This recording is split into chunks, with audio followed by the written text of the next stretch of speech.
This is the Media Police Post from the Fort Hall School of Government. In this show, we police the state of truth in the Republic.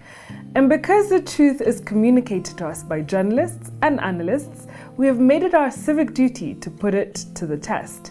We advance from two confirmed truths about the media. One, and in the words of Roger Stone, the media is either lazy or evil, and for the most part, it is both evil and lazy.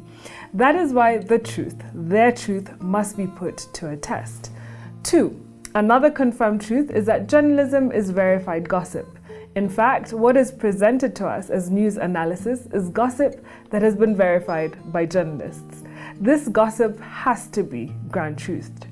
We will monitor columnists and the media, we will assess the state of truth in what they submit to the Republic, and we will pass verdict on what is true and what is not. For the record, we are not journalists, we are thinkers. We are not lazy or evil, and we do not verify gossip. What we give you is the truth that sets you free.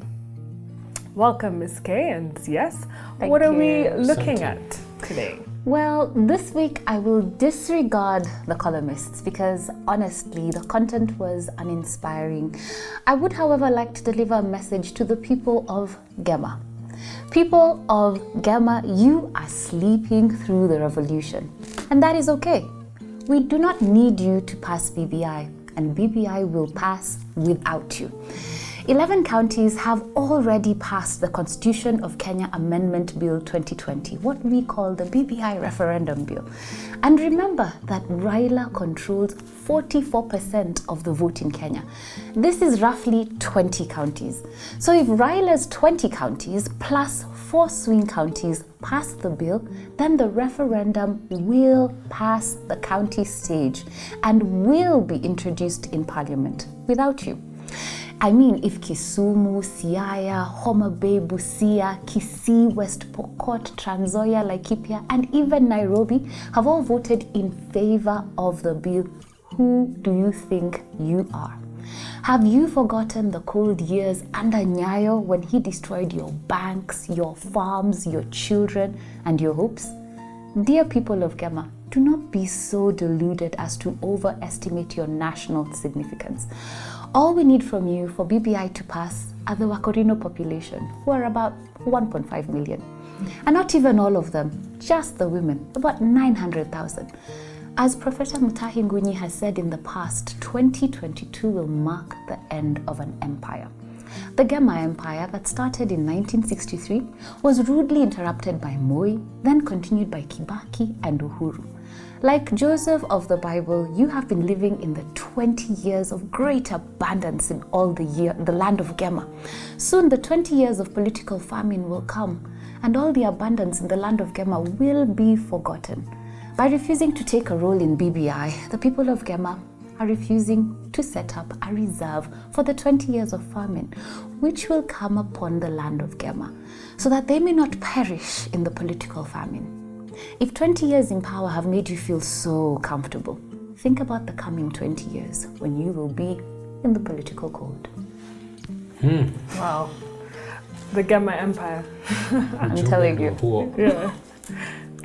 This week, I would like to propose that the popular discourse has been a little unfair to the beloved son of Sekuru, Honorable Kalonzo Musyoka.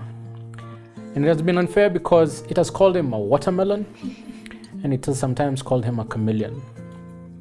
I say we have been unfair because there is somebody else for us that better fits that description. And it is now time we expose him and brand him accordingly. This person is a chameleon who changes his narrative to adapt to his audience. He is a real chameleon, changing his choice of words depending on who he is talking to. This man is the prince of doublespeak. That is why he was told to decide whether he was in government or opposed to it. Last week, this chameleon told us that he has no problem with the decisions the president has made, including who the president chooses to allocate work to, and that he supports the decisions of the president. This weekend, he has now unleashed his minions to complain about the very things he said he supports just a week ago. He now says his work is being given to juniors. He's also now conveniently complaining about the country's debt burden. He seems to oppose the very same things he was championing when he would invite a stream of journalists with lights and cameras to the hustler's mansion. This prince of doublespeak has also taken to singing about youth unemployment without even proposing a shred of policy to counter it.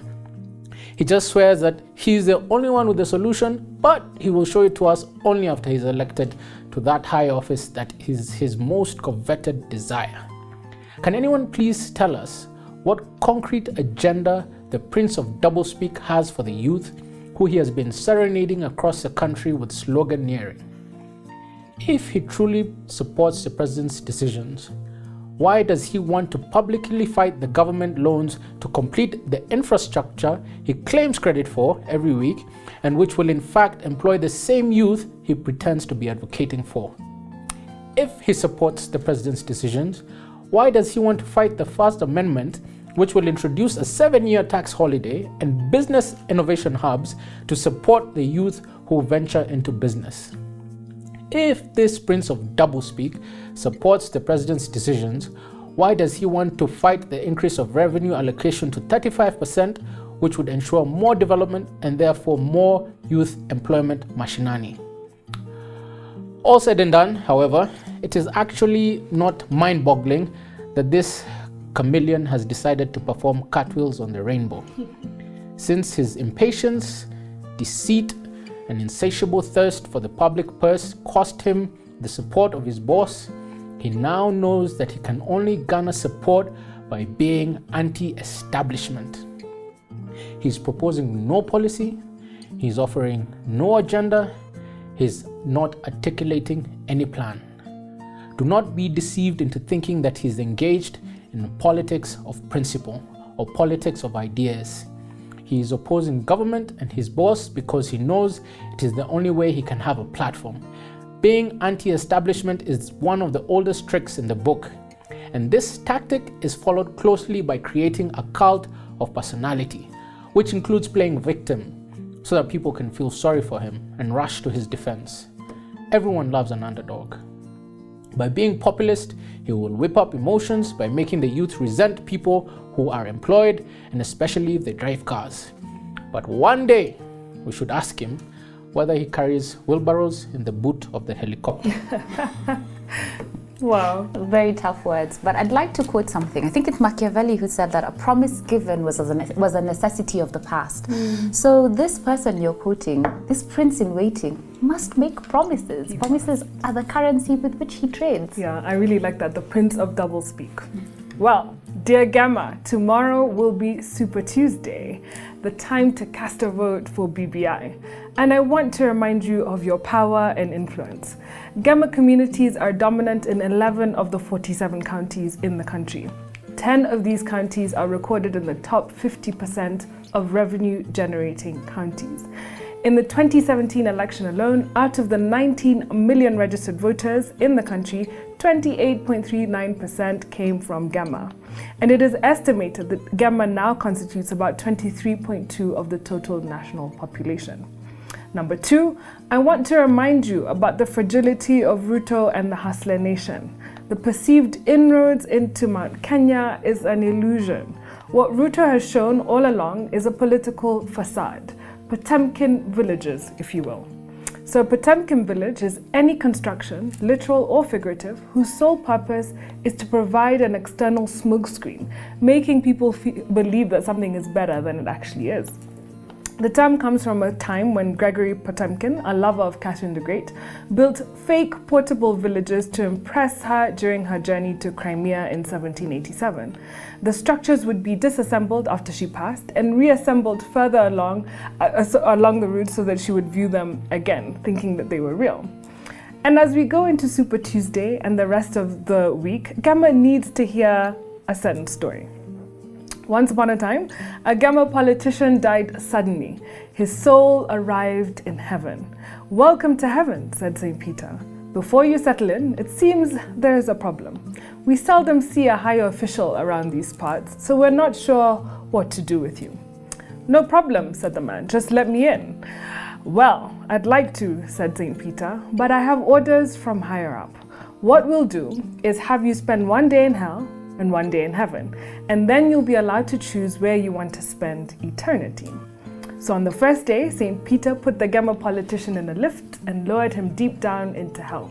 When the lift opened, he was astonished. Hell was actually beautiful. It was made up of beautiful homes, big cars, free booze, and happiness galore, perhaps even glittering wheelbarrows somewhere. Everyone was happy, well-dressed, and having a great time. Everything Ruto said heaven would be like. That's what it was. And the next day, the Gema politician was taken to heaven. God and the clouds were boring. They had no kick. And after the experience, he was asked to vote, and like most of us, he chose hell. Then he was put back in the lift and lowered back down to hell. When the doors opened, the Gema politician was shocked. Hell had changed. It was dark, it was dirty, smelly, and nasty.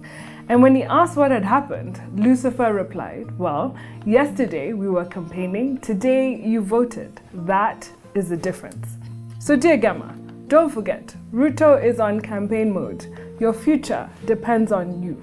And if there'll be no Kikuyu candidate in 2022, itabidi mjipange. I agree. Itabidi mjipange. 10 years in the cold. In the cold, right? Msipojipanga, mtapangwa. Well, thank you for joining us on the Media Police Post. Join us next week. We're putting you on notice.